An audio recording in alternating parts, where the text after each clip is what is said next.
Everything I've done, I've just thoroughly enjoyed it. You know, I enjoyed going to Tokyo and learning Japanese cuisine and going to, I've been to Jamaica and I've studied Filipino food and I love it.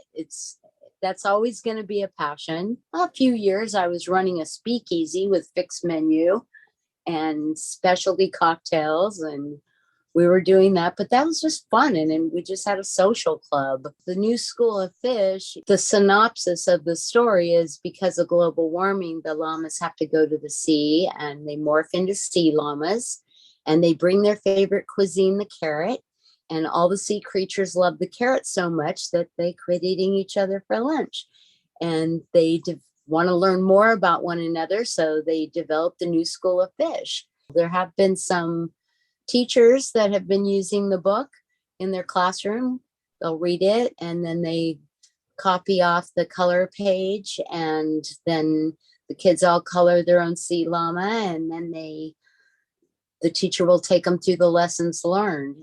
We don't really need to be so, compartmentalized in the world. It's just not necessary. There's lovely people in every religion, culture, country. There's lovely people everywhere. In the new school of fish, all of the sea creatures were all dedicated to a child I've known. Somewhere in life, I've met them. And I want to do the same with the second book because of an incident that happened with a young girl that I had dedicated to her and her brothers. Her mom had to run from an abusive relationship, took her kids and ran.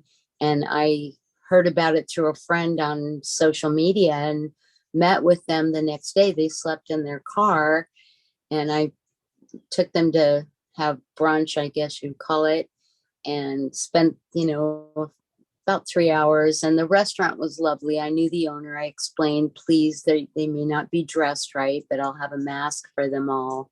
Just understand. And they treated them like they were royalty. It was beautiful. They are now in Indiana living really well, not, wealthy. They're struggling, but they're on their own and doing well. And the little girl, when I sent the book out to them, and I had dedicated sea creatures to the 4 children and, her 4 children, and she took it to school, and she's the new kid in school.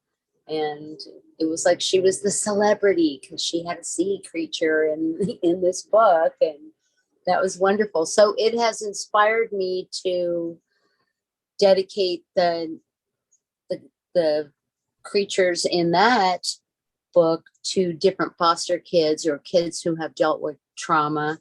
I don't know why I didn't think of it. It was this little 10-year-old girl that made me realize, wait a minute, if it helps one more kid, that's great. So that's what I'm working on now, working with some foster care system to get that done. Don't call me Corey Baker, call me Marc Copage, 'cause I'm not Julia's son, not anymore. Don't call me Corey Baker, call me Marc Copage, 'cause I'm not Julia's son like I was before.